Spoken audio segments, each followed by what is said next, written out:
Voici la berline Mercedes EQS 580 4MATIC. Bienvenue à kWh.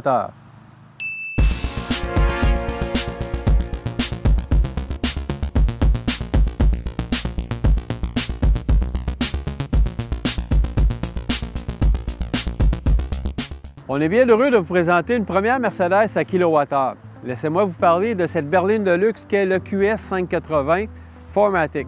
Pourquoi insister sur 4MATIC? Parce qu'il s'agit bien sûr de l'appellation que Mercedes se donne pour désigner une voiture à 4 roues motrices. Donc, on a deux moteurs électriques d'une puissance combinée de 384 kW qui entraînent les roues. L'EQS 580 fait partie de la série EQ de Mercedes qui désigne ses modèles électriques. Cette grande berline est conçue pour les gens qui aiment parcourir de longues distances avec leur voiture. Avec une batterie de 107,8 kWh, Mercedes annonçait une autonomie de 700 km pour le QS 580 lors de son lancement. Celle-ci était calculée selon la procédure mondiale communément appelée WLTP, qui est généralement plus généreuse. L'EPA américaine nous ramène un peu plus sur Terre avec une autonomie plus raisonnable, c'est-à-dire de 547 km. À l'intérieur, on constate l'accent qui a été mis sur l'aménagement. Juste ici au centre, à l'avant, on a un grand écran qui fait 56 pouces de long, qui est divisé en 3 écrans différents. Et ça capte vraiment l'attention.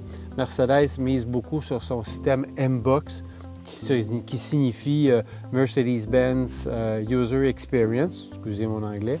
Et puis, le soir venu, on a tout un spectacle haut en couleur, très lumineux, qui fait peut-être un peu bling-bling, je devrais avouer, mais ça doit sûrement plaire à la clientèle qui est visée par Mercedes-Benz. Le QS 580, c'est une grosse voiture et je vous dirais, même pour manœuvrer, pour la stationner, c'est quelque chose quand même d'assez exceptionnel. Ça prend beaucoup de place. Mais il n'empêche que c'est une voiture qui est très agile et lorsqu'on enlève toute la récupération d'énergie, ça donne des bonnes accélérations comme celle-ci. Donc, c'est assez rapide. Mercedes parle d'un 0 à 100 km/h en 4,3 secondes. Donc, c'est une voiture qui est très agile, qui est très confortable, qui est très douce au roulement.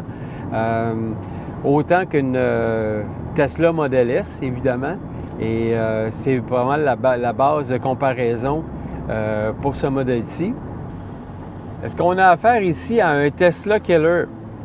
Moi, j'aime pas cette expression-là, je la déteste au plus haut point parce que s'il fallait écouter tout le monde, autant les chroniqueurs automobiles que monsieur et madame tout le monde, il y a un Tesla Killer qui vient au monde chaque semaine.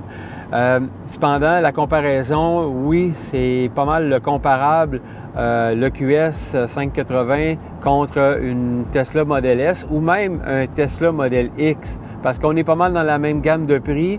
À peu près la même grosseur de véhicule. Être un acheteur puis de magasiner entre les deux, ben j'aurais un petit peu d'hésitation. Quoique Mercedes est un constructeur établi, on peut présumer que le constructeur établi peut-être lance moins de véhicules électriques, en produisent moins, mais prennent peut-être le temps de bien faire les choses. Bon, ça c'est mon opinion, mais je vous laisse en juger. On a beaucoup d'espace à l'intérieur. Surtout même les personnes à l'arrière sont assis, bon dégagement pour les jambes. Fred peut en témoigner. Et puis à l'arrière, dans le haillon, c'est un haillon qui est assez profond. On peut loger probablement assez de stock dedans. Parlant de prix, celui de l'EQS 580 commence à 146 500 $. Celui-ci qu'on vous présente aujourd'hui, avec toutes les options, ça revient à 162 150 $. Et bien sûr qu'à ce prix-là, il n'y a pas de rabais gouvernemental qui est applicable. Et de toute façon, si vous avez les moyens de vous en payer un, ce n'est pas un 12 000 $ qui va vous faire changer d'avis. Alors, on espère que cette capsule sur le QS 580 4MATIC vous a plu et on vous dit à la prochaine fois.